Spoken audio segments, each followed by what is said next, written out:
Hello and welcome to our ICC Bootcamp webinar for April 16th. My goodness, halfway through the month already. Exciting things are happening, and it just gets better every day.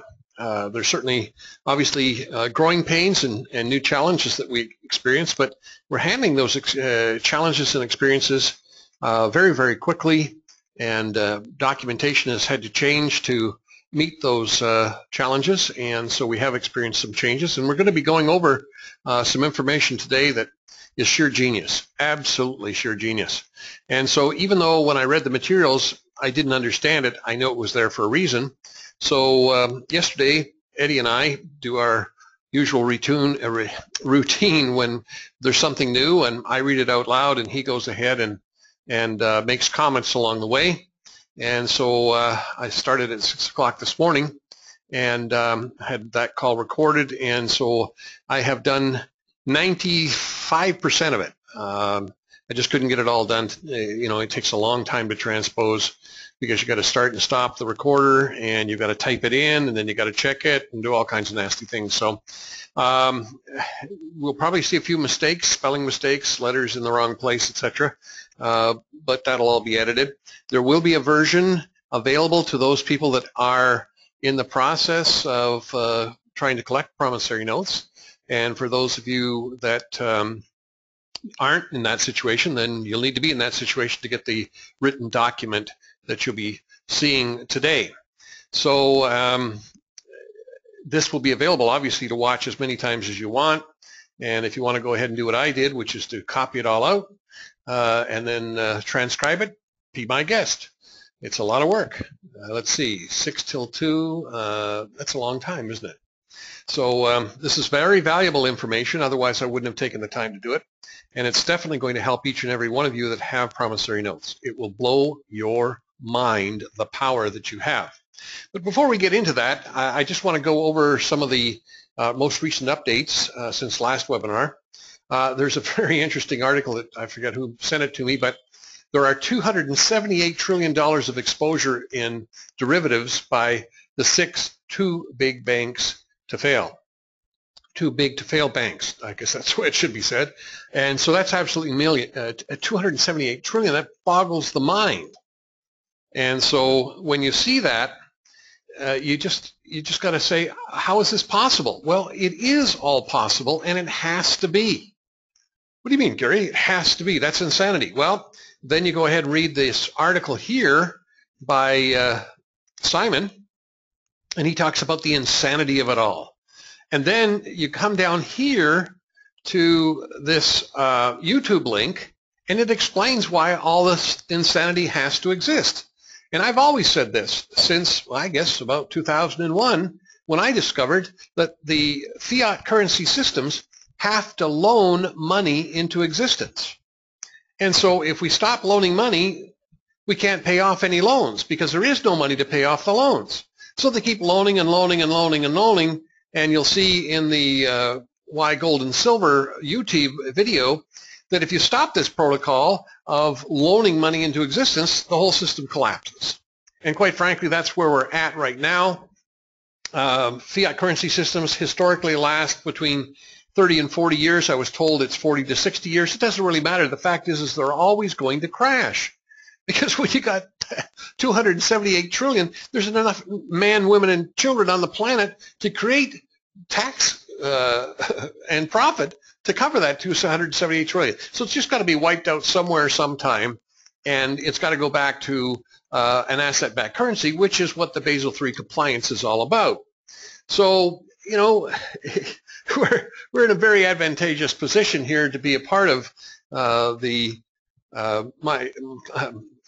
ICC and My Fuel Club and all the ways that we can create digital currencies to be certain that no matter what happens with the fiat currencies, we are still able to do commerce.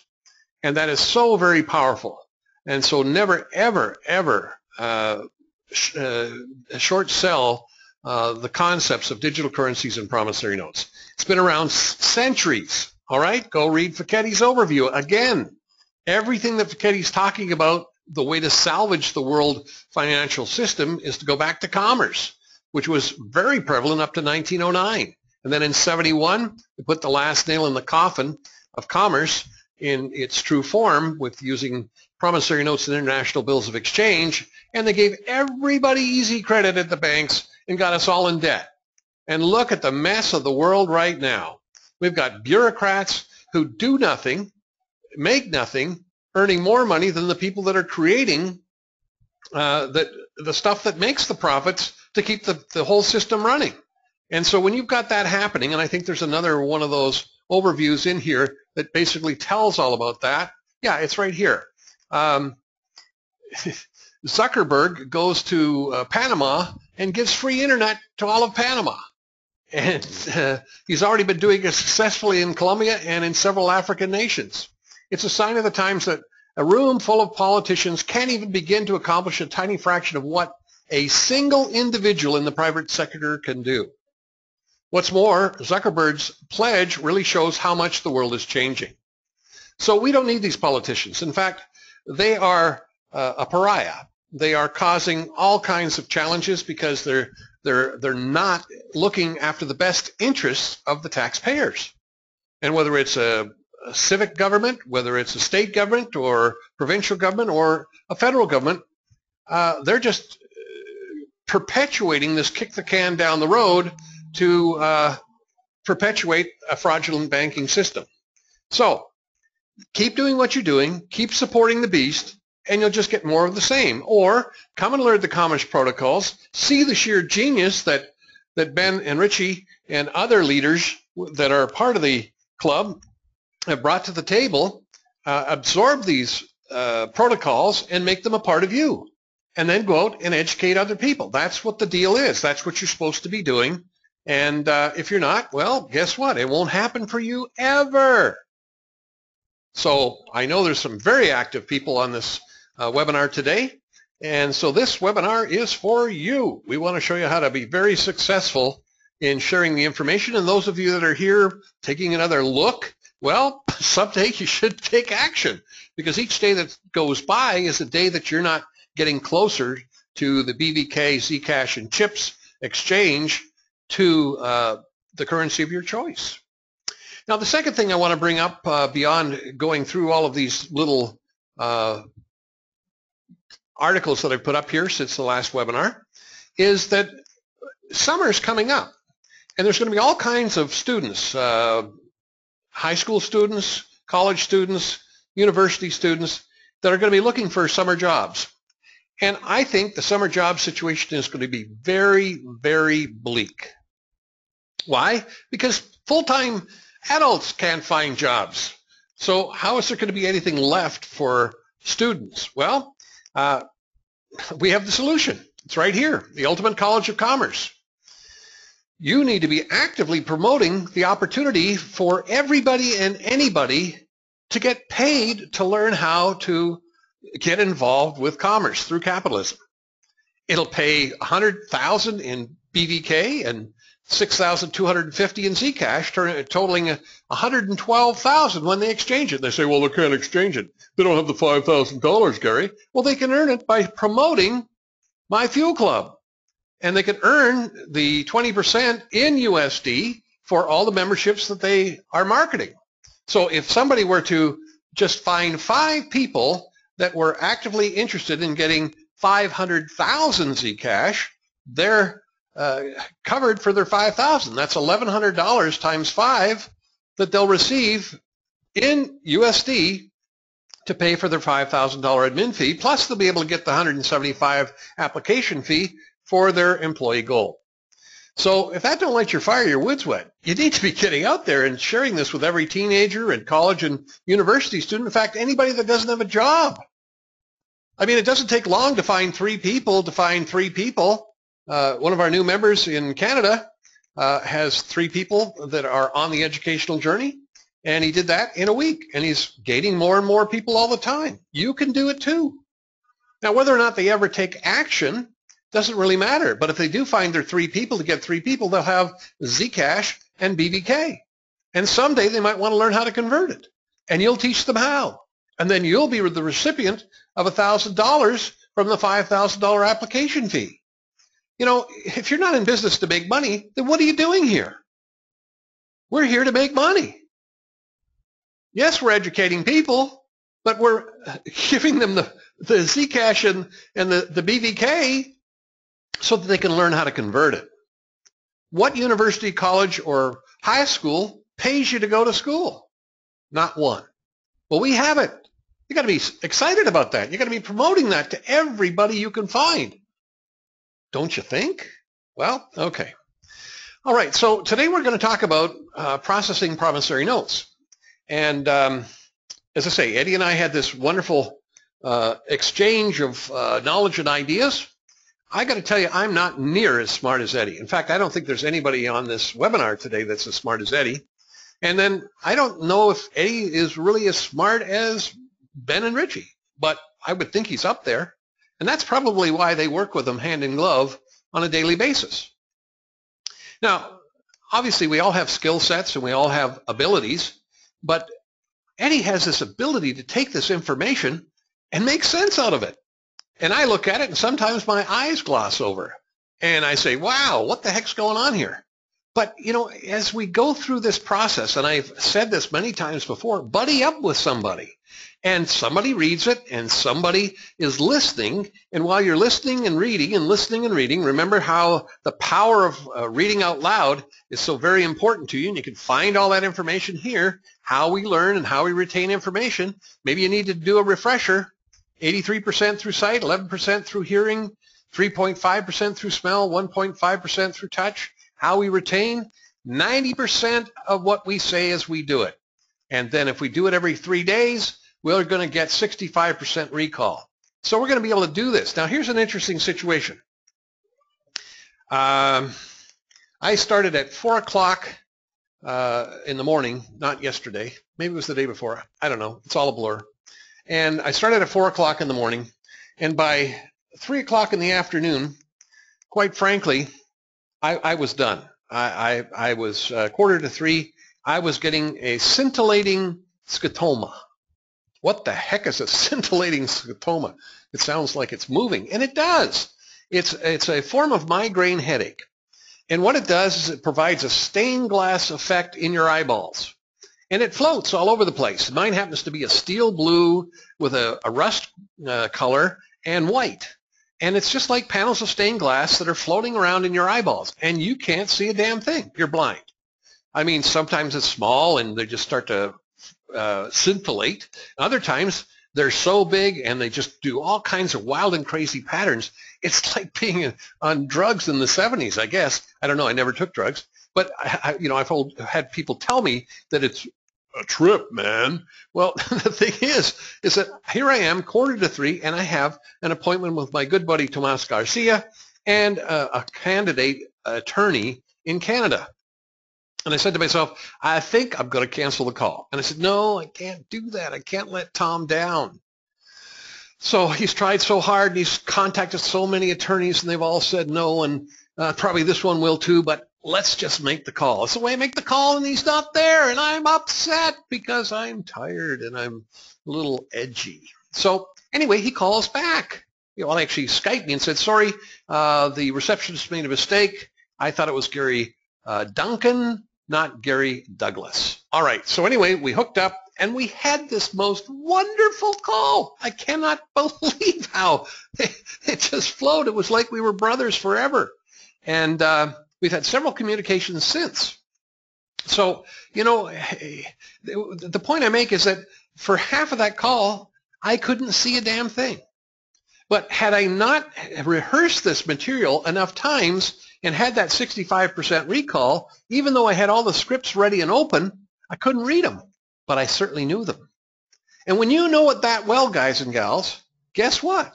You'll have success.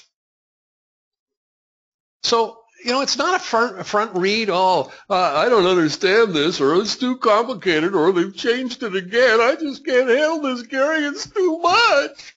Well, stop your whining and crying and learn how to learn, and then get out there with a buddy and practice and drill and rehearse like your actors and actresses, and get it down to a point where you can say it in your sleep. And when you've got it down that good, guess what? It's internalized, you'll believe it, and you'll know why it's done. That's the power of what I've been trying to teach all of you. It works. It's certainly working for me, and it'll work for you if you work it. This is called networking, not net loafing. All right. Well, let's get down to the nitty-gritty of the bank collection of promissory notes, April 14th, 2015. The link is here. It's capable of being found in, well, I'll just show it to you because this system works so well. You just go over here to the Blue Millennium Foundation. You click on the rink, and it loads in the rink, and you come down here to Business Opportunities, and you scroll down here to number 112. Whoops, I'm sorry, 113.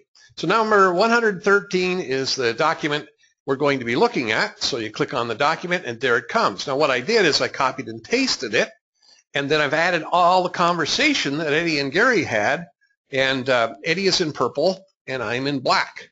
He's royalty. So anyway, let's get started and take a look at what we did here. Pretty amazing stuff.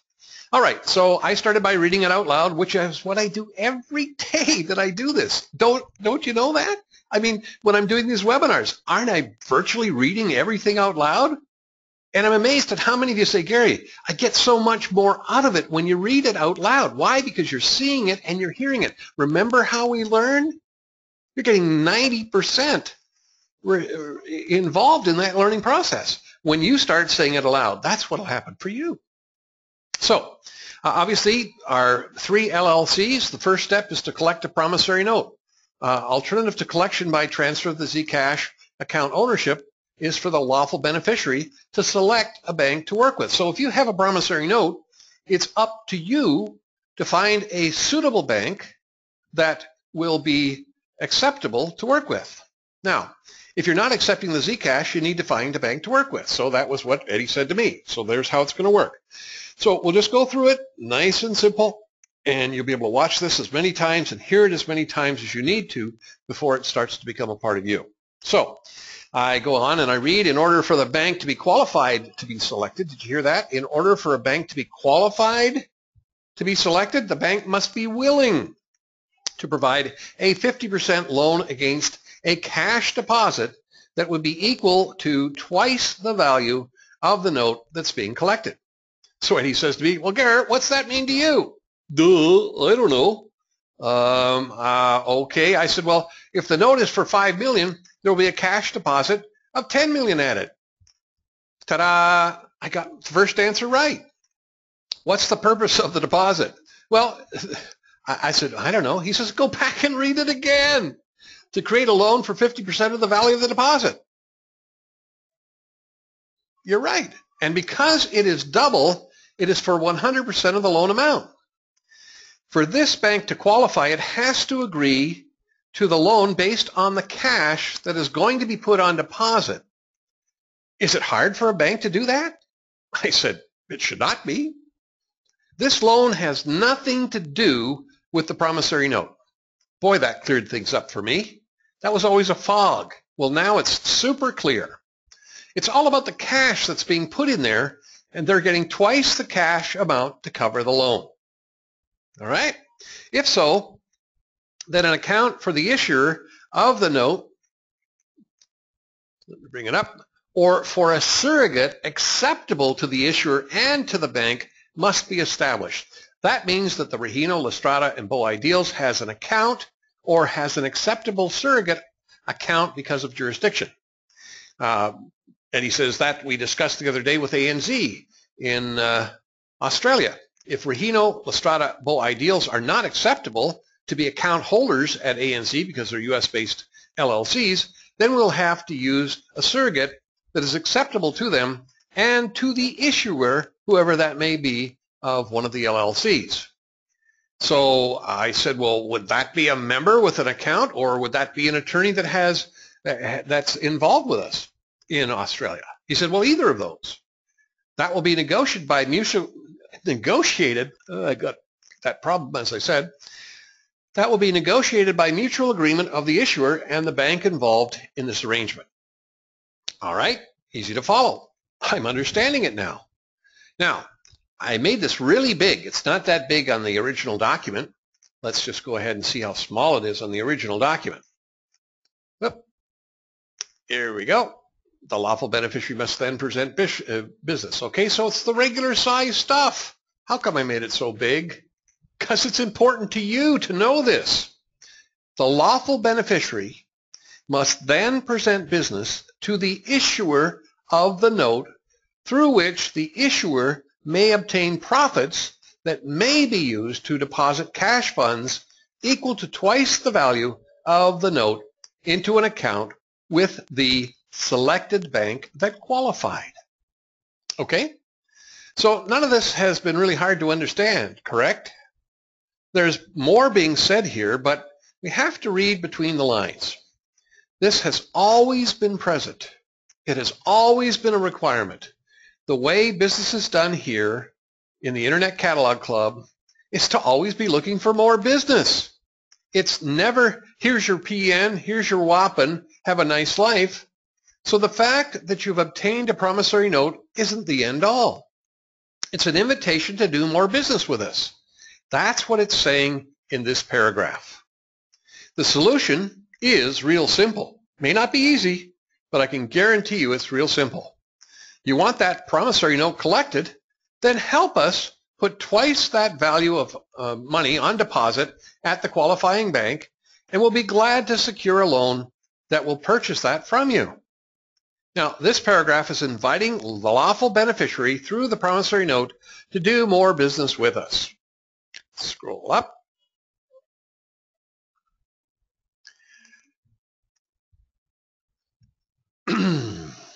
I got lost.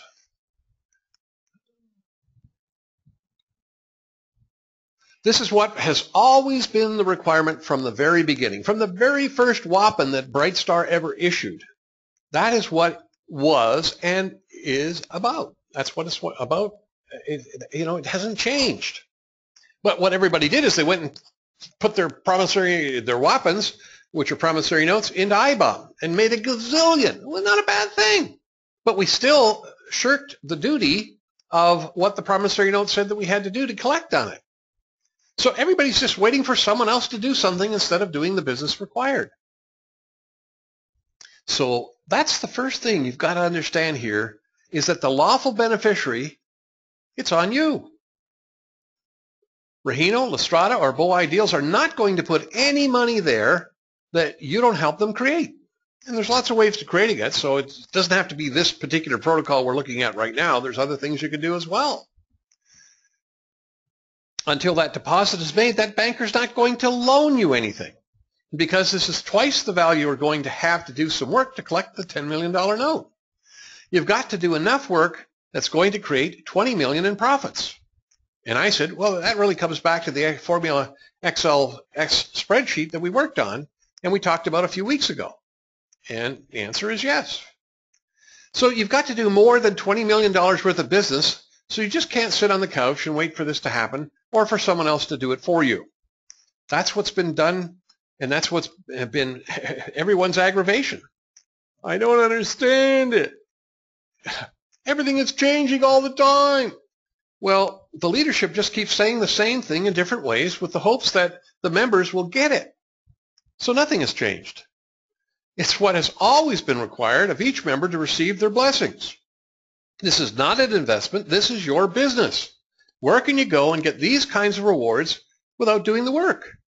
So whether it's a $200,000 promissory note, a $10 million promissory note, $130 million, a $600 million promissory note, doesn't really matter what it is. You got to do the work. It's your note.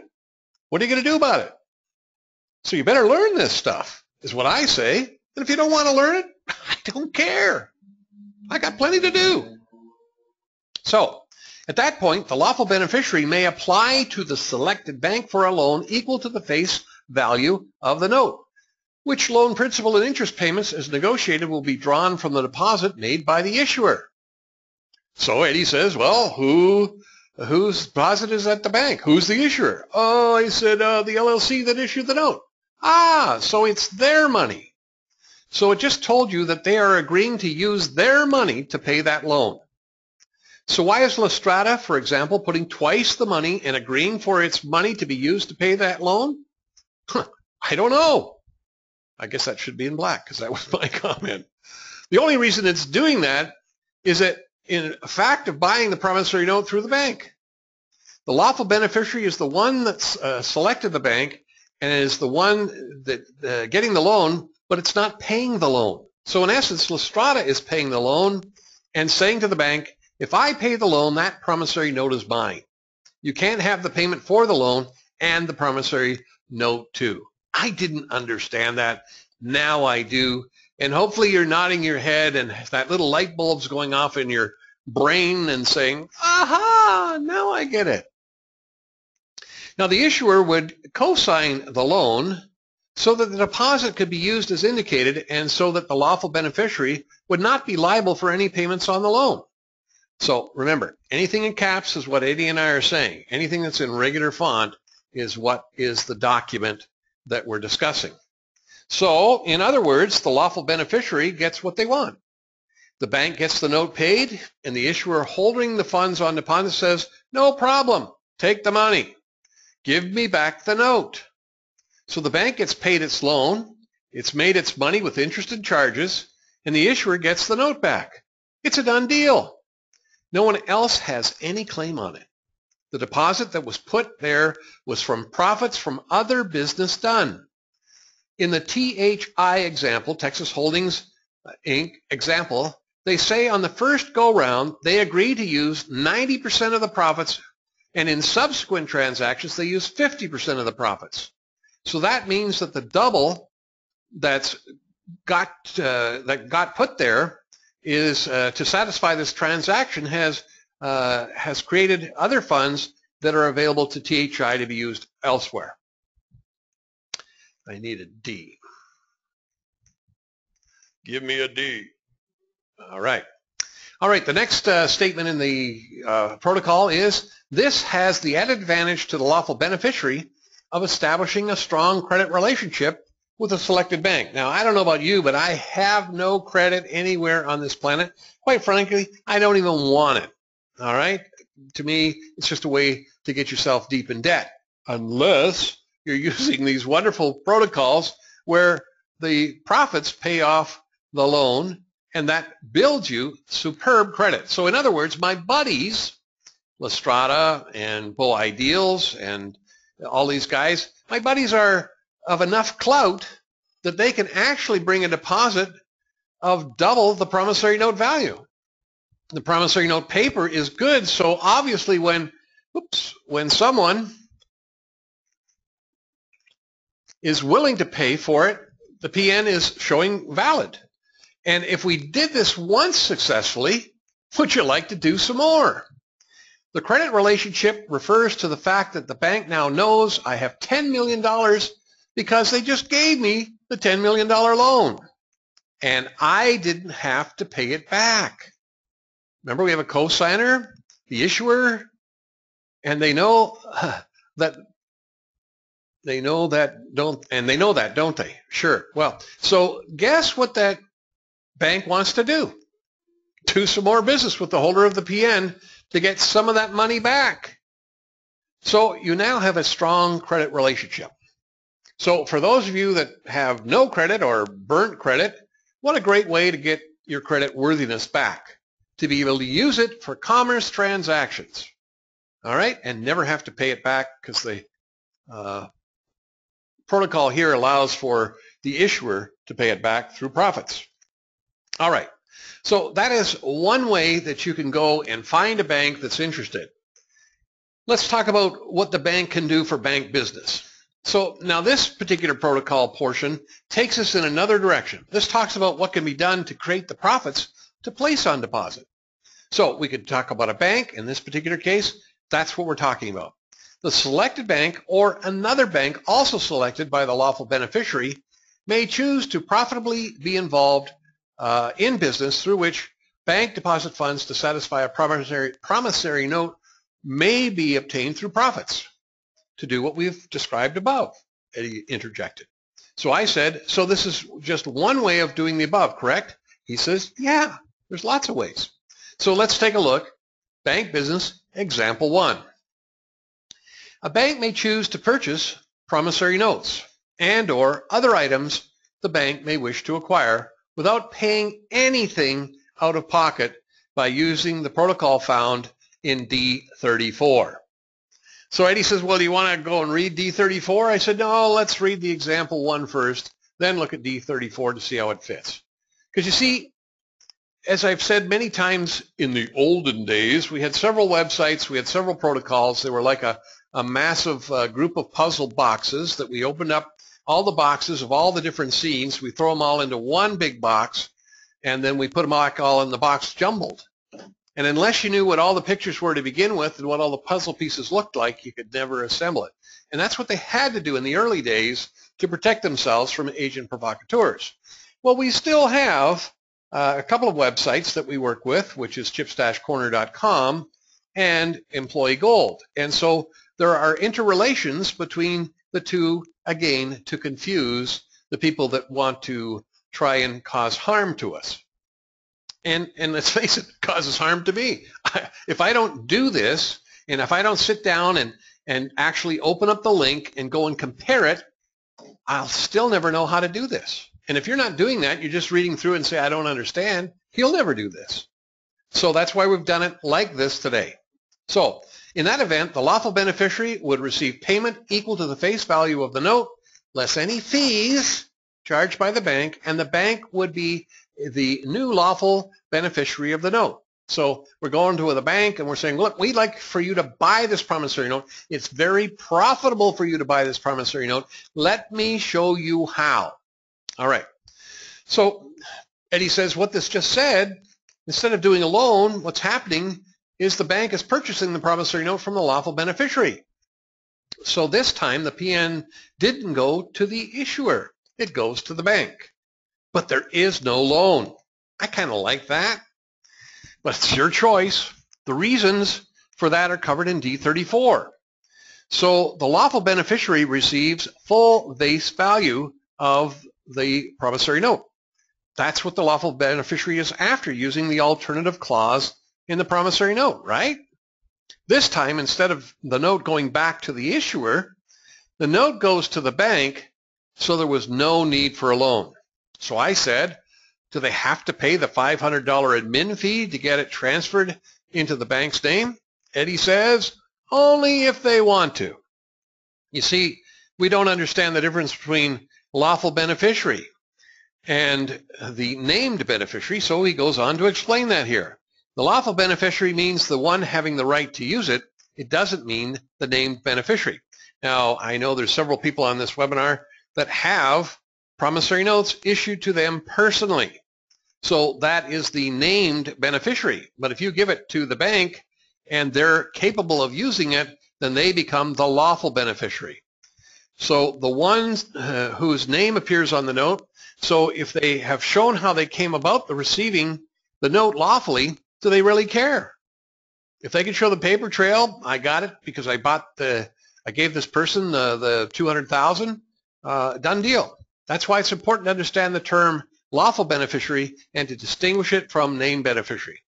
This is very important. In other words, if you want to be the named beneficiary, and I think I spelled that wrong, and you are willing to pay the $500 admin fee, go for it. But I believe you're throwing $500 away if you have a contract that shows why you have the right to use the promissory note. Okay, scroll her up. Next part of the protocol, it says, as stipulated in the above protocol, there is a $35,000 USD fee required to use that protocol, which the bank might choose to recover by deducting that from the amount paid to the previous lawful beneficiary. Now, as the new lawful beneficiary, the bank may be able to use the promissory note as a cash asset that may not be taxable until exchanged for other funds or goods or services. So what it just said is in the previous statement, it said the bank could buy it less any fees charged by the bank. Here it just said if it is buying a $10 million promissory note, it makes sense to include the $35,000 admin fee in the purchase. But if it's buying a $100,000 promissory note and the bank tries to deduct it from that purchase, I don't think the $100,000 promissory note owner is going to be too happy with the bank, because obviously $35,000 is a big chunk out of $100,000. But if the bank gets it and sees that it can do many more of these, they can wait to purchase a very large one and then get their $35,000 back then. So, it's chump change for the bank. It really is. And the other important thing is it's a business. You get to make money. You make $11,000. And I don't know anybody on this call that doesn't need 11 grand. By using this protocol to acquire all items the bank may need, including stocks and bonds, the bank may resell to the customers. The bank can eliminate most purchasing costs. So it's not just buying this one promissory note like I thought. You just got to understand that it's everything that they're buying in terms of financial instruments, stocks, bonds, medium-term notes, whatever they're buying for their customers. The bank can eliminate most of those purchasing costs. That's huge. So to understand this, you would have to look carefully at Employee Goal D34, which we will do in a moment. If this process is used by a bank, the party presenting the note to the bank would receive full payment for the value of the note, plus, get this, an additional amount up to 54% of the value of the note, as well as up to 54% of the costs of the other items the bank may choose to acquire, would be allocated to redeem additional notes that the party may present for collection that the bank may choose to not acquire as indicated herein.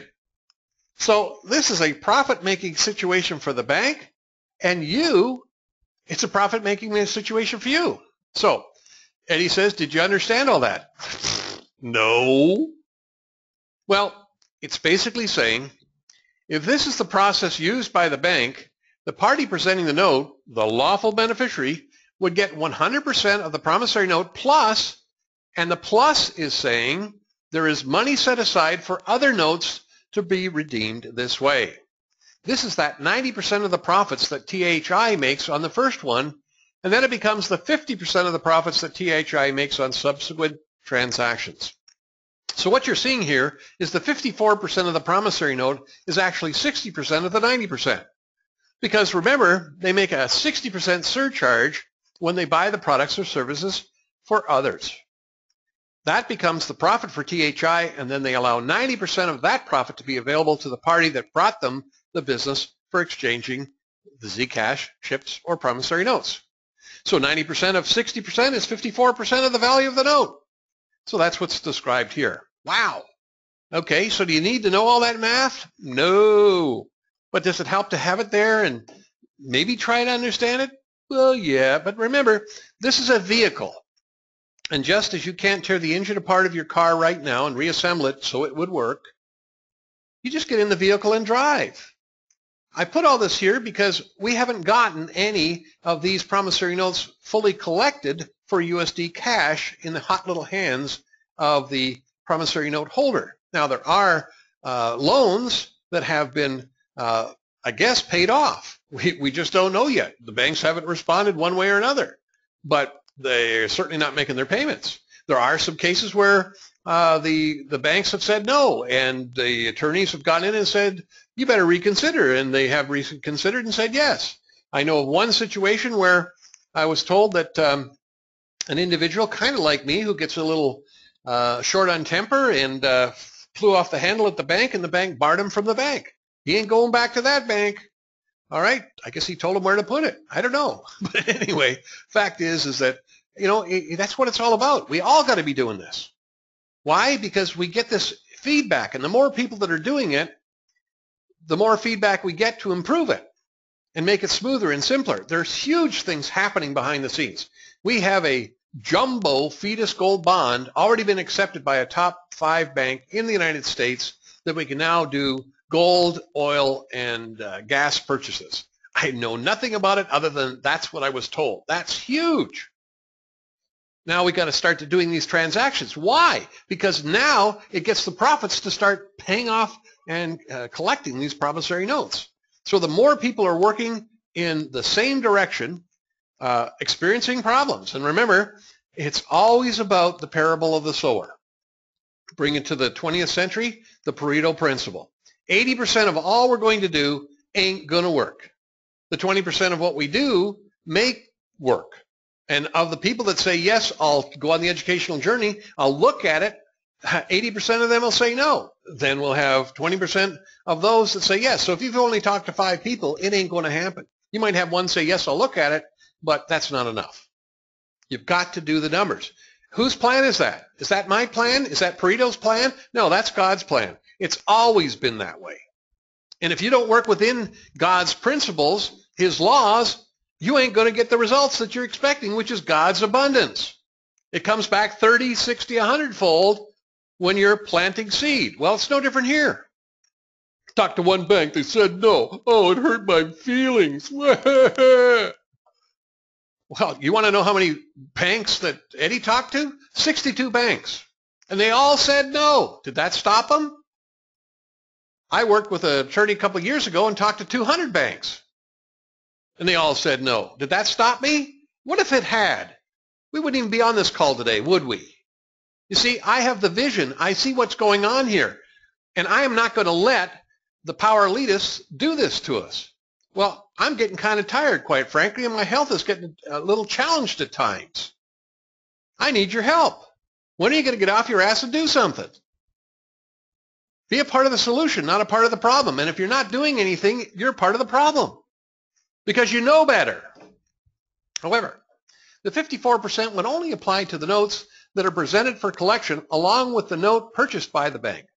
For additional future notes, that amount would only then be 3.6%. But 3.6% of all purchases a bank may make, all purchases, not just our promissory notes, all of the stocks, all of the bonds, all of the senior financial instruments, anything the customer goes there to buy, a customer of the bank, not of Bright Star Work Center, not of the Internet Catalog Club, not of My Fuel Club, a customer of the bank who goes and says, I want to buy stocks, I want to buy bonds, I want to buy senior financial instruments, I want to buy treasury notes, whatever they're going to buy, that's 3% of all of that, and that's billions, folks. That is huge for a bank.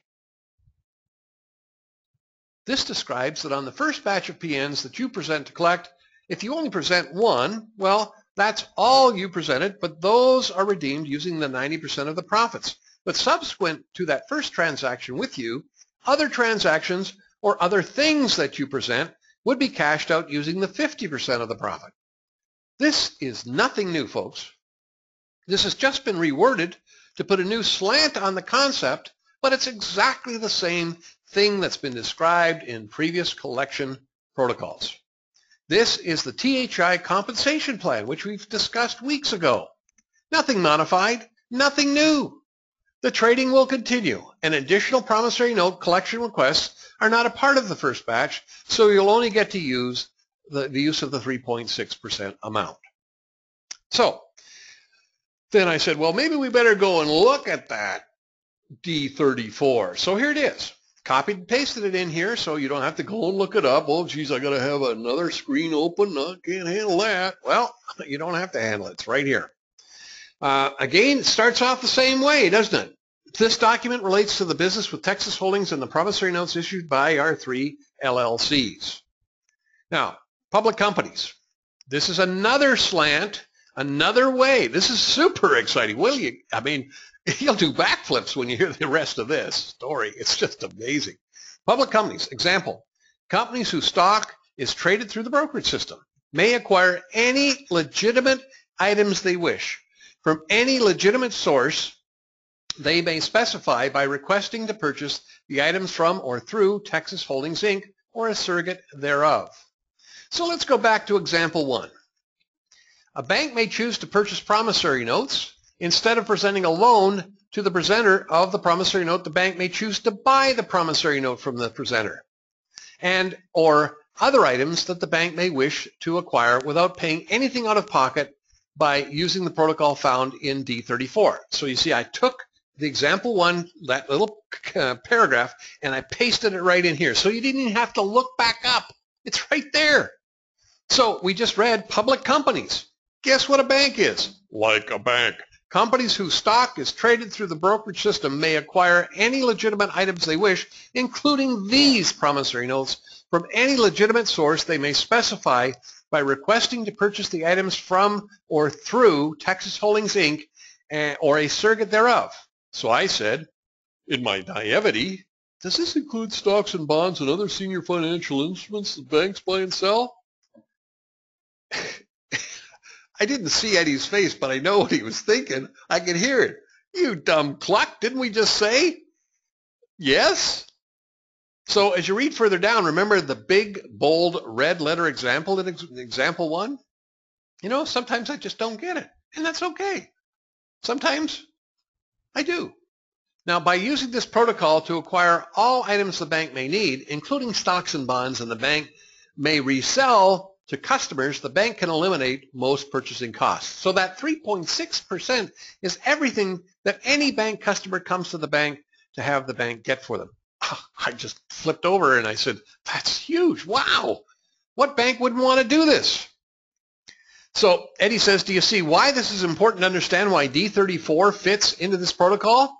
So that $35,000 admin fee is chump change in the scheme of things. It is absolutely chump change. I mean, it doesn't even count, especially when they can get it back through promissory notes. In other words, everything the company bank sells to its customers from this point forward, the company or bank will acquire with no cost. They will actually make money. They will make 20%, then turn around and sell it for 100%. They will make 20% and then turn around and sell it for 100%. Gotta let that sink in. When this is properly presented, anyone who wouldn't do this would need to have their head read. I truly believe that. And when they don't do it, and the competition does, they're going to be in a very bad place if they don't figure out quickly how to do the same thing. I'm telling you, nobody will be able to compete with this company that does it or the bank that does it. That's a fact. So they'll have to do it because through us, because no one else knows how to do this. Correct. Now they can watch this video and they can see it because, you know, again, I don't have it padlocked and people will be able to watch it. But quite frankly, look at how long it's taken us to put all these components together. I don't think anybody out there, quite frankly, is capable of doing it, including the banks. Well, that remains to be seen, doesn't it? Now, in the event the items requested are securities, the purchase would be made by Texas Holdings, Inc. through a brokerage firm licensed to sell the securities and would be resold to the public company. That could be the bank, Home Depot, or whoever, the buyer through that same brokerage firm. Now, Eddie says he was sitting down at Dunkin' Donuts explaining this to someone this morning, which was yesterday, and he realized that Dunkin' Donuts is a publicly traded company. So you could bring your promissory note to Dunkin' Donuts and say, you want to buy coffee, and Lestrada would tell Dunkin' Donuts to accept that PN as payment. All right, so you're going to take a $200,000 promissory note to Dunkin' Donuts and say, I want to buy my coffee with a $200,000 promissory note as payment, but rather buy it from their through the process. So, you know, you would go to the clerk and say, here's a promissory note, but you go and say to Dunkin' Donuts, I want to prepay or buy $200,000 worth of coffee from you. I want to give it to the neighborhood, whatever you want to do. Just get that dialogue going. And then you say, you should buy this promissory note from me. They would make a lot more money. Let me show you how. This is amazing. We're going to run overtime today, so just know it's being recorded. And I'm not going to stop until I go through all of this. THI is not going to become liable for selling securities without a license through this protocol. It will do it through a licensed brokerage firm like LPL. Why? Because the shares are held through a brokerage firm where the trading is done, so the profits will be used to buy the item the public company wants through the brokerage firm. And then the brokerage firm will be instructed to deliver it to the public company. THI won't touch it. So this is a very fully compliant transaction. This costs the bank or the public company nothing. This is very powerful and very profitable. And yes, that is fantastic. Now, we go on to the protocol. The purchase would be submitted by the public company buyer, providing a purchase order to Texas Holdings, Inc., pre-negotiated as to the structure, items, and pricing. So the purchase order becomes the contract, and you can go see those on chips-corner.com. Texas Holdings Inc. would purchase all the items at market cost and would resell the item via the purchase order for market cost plus 60%. Whoa, wait a second here. You mean if it costs $100, I'm going to pay $160 for it? Yep. You're nuts. I'm never going to pay $160 for something I can buy in the store for $100. Well, all of us understand that business model, buy low, sell high. You know, that model doesn't work here. And you'll see why in a minute. So here's that red section in the document. A major benefit buying from or through Texas Holdings Inc. offers is that Texas Holdings Inc. will not accept funds from the public company. Now, they will not take the money for the purchase, but they will take the $35,000 admin fee to set all this up to allow the transactions to occur. Well, that's a capital business expense. It's a tax write-off. It puts skin in the game, and we got somebody serious we can work with. If they're not prepared to pay the $35,000, we're not prepared to take the time. It's that simple. They don't see the vision and value of getting all their items that they're reselling for free and make 100% profit. They just don't get it and probably never will. You cannot fix stupid. So rather, the public company could lodge treasury shares if they have sufficient value to be acceptable for the process with the brokerage firm selected by Texas Holdings Inc. or with another brokerage firm that may contract with the brokerage firm selected by Texas Holdings Inc. Arrangements could then be made for professional traders contracted by THI or by the surrogate to use the treasury shares as to the basis for non-depletion electronic trading involving U.S. Treasuries. Now, what are treasury shares? It was explained to me this, that a company has usually a chunk of shares that they don't sell because they need to take controlling interest of their own company. So I'm going to use the example of 51% of shares are sitting in a vault doing nothing. Those are called treasury shares. Well, LPL can set up an arrangement to get a CUSIP and ISIN number on those treasury shares, and now it becomes a whole new profit center for that publicly traded company. Huge new value, because now they can collect any and all promissory notes issued to them, plus any and all promissory notes that are brought to them. Watch this unfold. Other values may be used by public companies or by buyers that are not public companies, as long as they are acceptable as a basis for trading to the brokerage firm selected by THI to function within this protocol, the same as public companies using treasury shares. For example, you have a company that's an LLC, so it doesn't have shares to begin with, but it has a lot of cash sitting in its bank account. They can simply park the cash into a CD, and as long as the CD is registered, then everything else works the same. Or it could have some other negotiable instrument that it already owns, maybe stocks or bonds from some investment they made on another company. As long as it can have a CUSIP and ISIN number, we're in. All right, so let's look at this. 20% of the profits generated through trading after deducting the brokerage costs would be dispersed to the professional traders, with the remainder hereinafter as called profit, all caps, okay? 20% of the profits, lowercase, generated through the trading after deducting the brokerage costs would be dispersed to the professional traders. So they get their 20% of all the trading profits, lowercase, right up front. Now, there is the 20% chunk taken off the top to pay these traders, and then the 80% that is left is what we're calling all caps profit. 20% profit, all caps, is not the same as the 20% of profit generated through trading, so that 20% of the 80% remaining is what is really being said here. So again, Eddie wanted to make sure we were really clear on that. Now, this would be retained as income by the public company. So the company, the bank, could remember, bank is publicly traded, gets 20% of the cash plus 80% of the profit would be allocated to the purchase order required amount to THI. So they're getting 20%, whether it's a company or whether it's a bank company, they're making 20% by doing this transaction. Now, doing the math, that computes to the public company buyer receiving the items ordered plus an income equal to 40% of the market cost of the items without paying any funds out of pocket. What company doesn't need to hear that? That's why we've got those scripts. Let's talk to the companies about getting their 100% of their employee wages back, 100% of their purchases back. Yeah, they got to put $15,000 skin in the game, Well, you got to be paid to do the work to teach them how to do this. You get 11 grand for doing it. So what is said was the 20% of profit, or all caps, or 40% of the market cost of the item, and it's really the same number, except you are just using different basis. 20% of the total profits, or 40% of the item you requested. So let's say that you have a $200,000 promissory note, and you're a bank, and you want THI to buy this $200,000 promissory note from you, Gary, and give you the $200,000 in Wells Fargo money.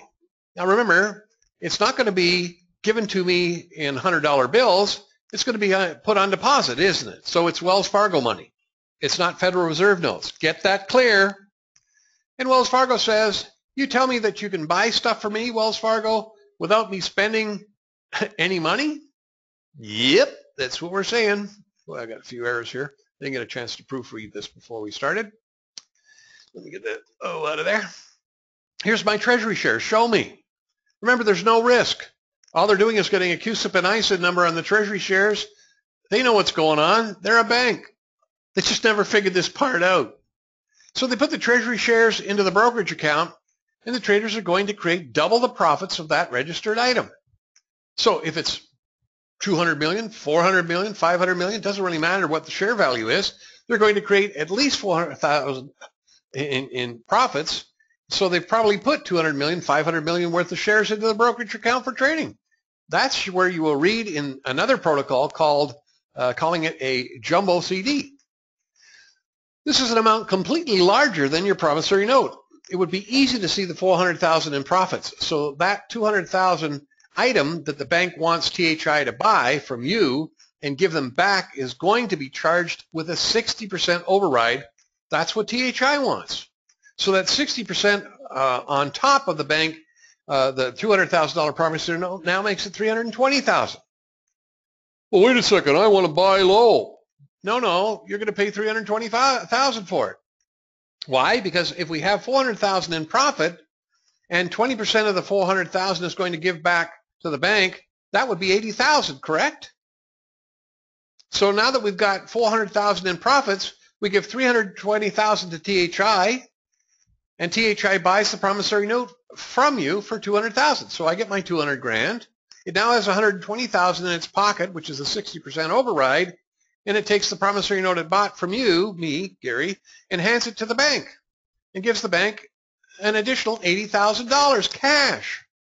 Now that 80%, $80,000 is 20% of the $400,000 in profits. But the $80,000 is also 40% of the $200,000 promissory note that was requested to be purchased. That's the explanation of the 20 and the 40%. Do you understand? Kinda. Well, now let's apply this in a different context. Let's say that $200,000 was a promissory note held by a building construction company. Roy, listen very carefully. That was PNs received from the THI, Texas Holdings, when bought all the empty building lots, and it's part of a $900,000 purchase for that one lot. So they bought $900,000 worth of lots. $200,000 promissory note that he presented was just one of the promissory notes for the $900,000.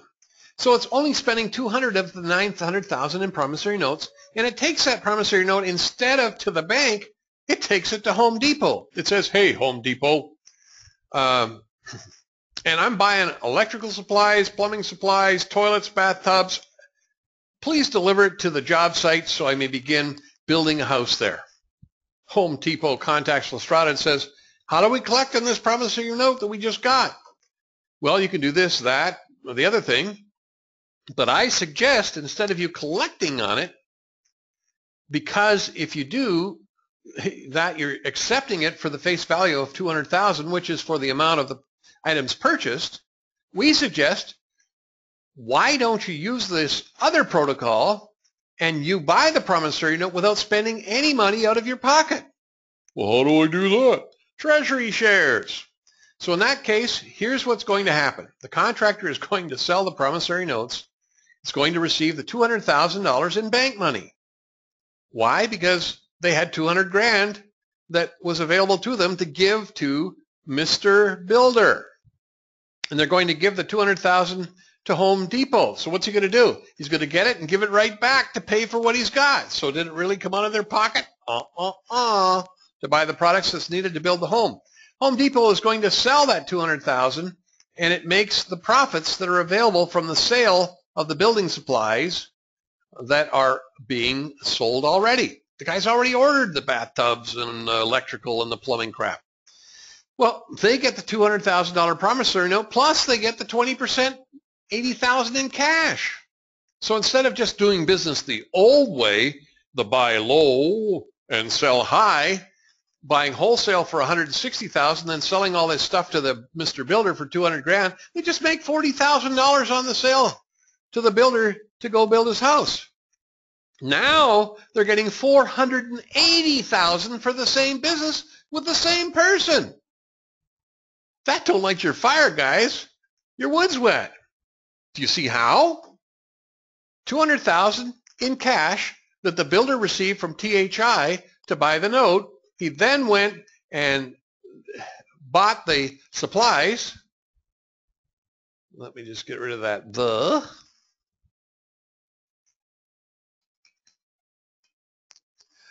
with that cash. So Home Depot got that money for the supplies. Home Depot also got the $200,000 promissory note, and they also get the $80,000 from trading. Then Home Depot says, I have this $200,000 promissory note from the builder that you purchased for me. THI says, I'd love to do some more trading for you. Why? Because THI will make another 60% on that request. Then they suddenly realize, hey, you told me, Mr. Builder, that they gave you $900,000 in promissory notes for your empty lots, but you only used $200,000 of them. Are you going to build any more houses? Come to me. Come to me. Can I build? Can I help you with that? Then they come back to THI and say, this Mr. Builder has more promissory notes. And THI says, yes, I know. I gave them to him. Well, I helped issue them to get them to them. Home Depot says, is there something we could do to help that Mr. Builder out? THI says, of course there is. Will you sign this wealth management group contract with me? Is there going to be any hesitation? He's already seen it work once. He got $480,000 instead of $40,000. I think not, as they've already done it once and turned the promissory note into bank money and a lot more profit than doing it the old way. We've shown them how they can do the same business with the same customer, but it's much more profitable. He's not losing business to anyone. In fact, this Mr. Builder is never going to go anywhere else because for him, there's no reason to buy anything anywhere else. And I said, well, there's also no reason to use the bank anymore. It's all done through the licensed brokerage company. Because just as Walmart has been chomping at the bit to get a bank license, in October it will be issued, we can beat Walmart to the punch because you don't need a bank license to do this. It was all done through the licensed brokerage company. All you need the bank for is to hold your money, your money on deposit. This is why it's so important to understand this protocol fits into the other, and really one of the ways to collect we saw in bank collection of promissory notes. It was to get a loan in example 1 for double the amount. You create those double the amount deposits through the business you could bring to THI. This is part of that cash. They're getting 60%, so that's how they can place it on deposit and lead to that loan. And they're buying that promissory note back from you. But remember, they're placing on deposit double what they need for the loan. Again, if it was $200,000 promissory note that the bank is loaning you money for, that means that there was $400,000 placed on deposit. You just saw that the trading created the $400,000.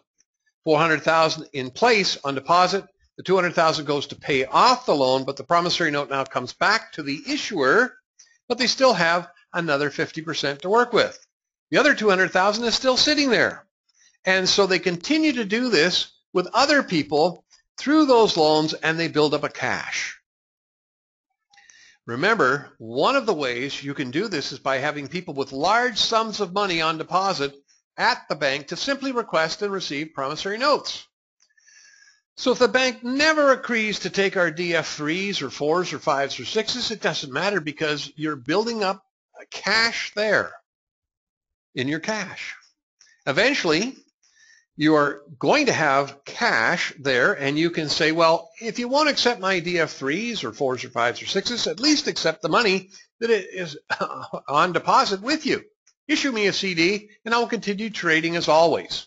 Now, the party holding the money there, Regino, LLC, Lestrada, or Low Ideals, becomes the private lender. We'll read the private lender protocol.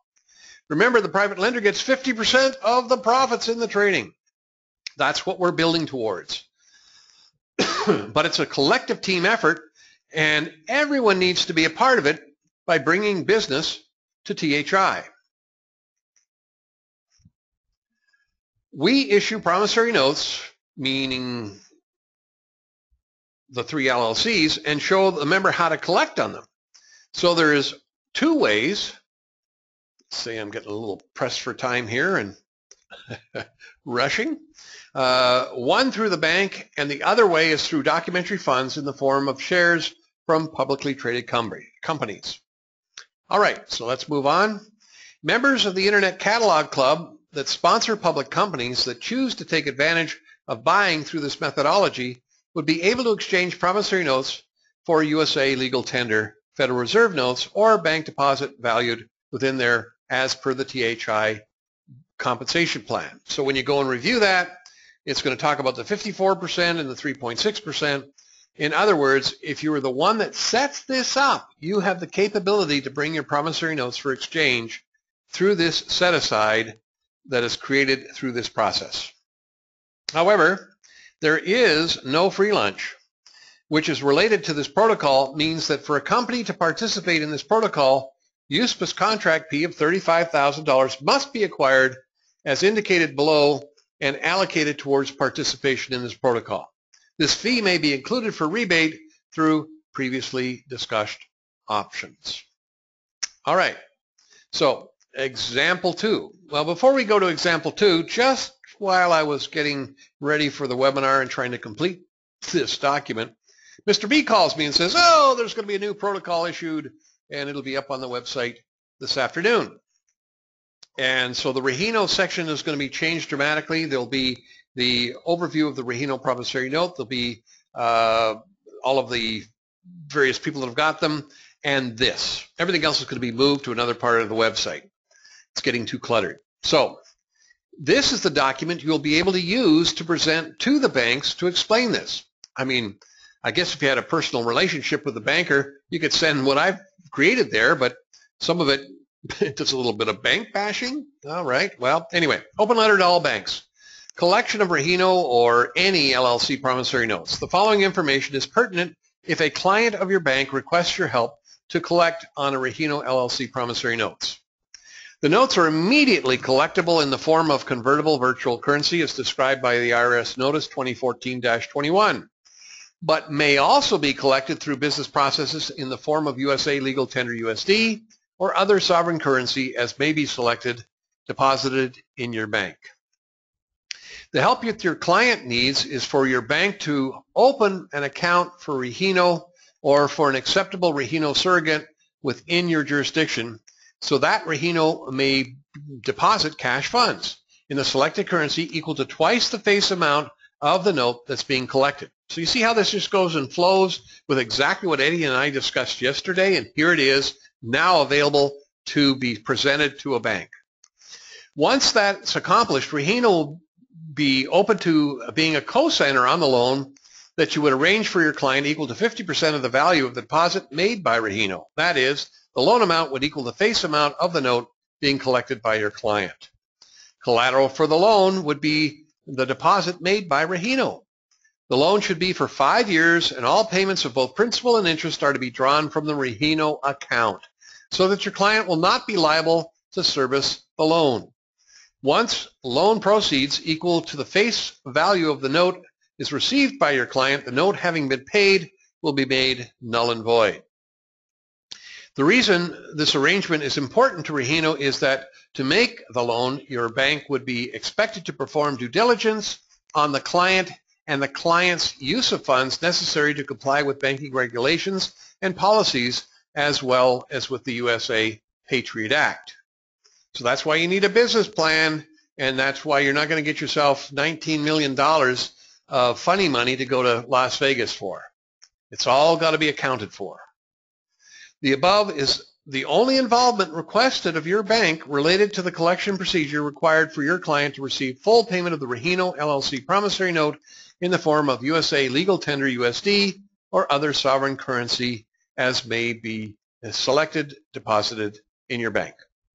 Origin of funds. The deposit to collateralize the loan discussed above, which deposit would be made with your bank by Regino or by a Regino surrogate, would originate from profits created through acceptable business transacted with or related to Regino, that your client may further arrange with your bank, with other banks, with publicly traded firms, and or with private parties.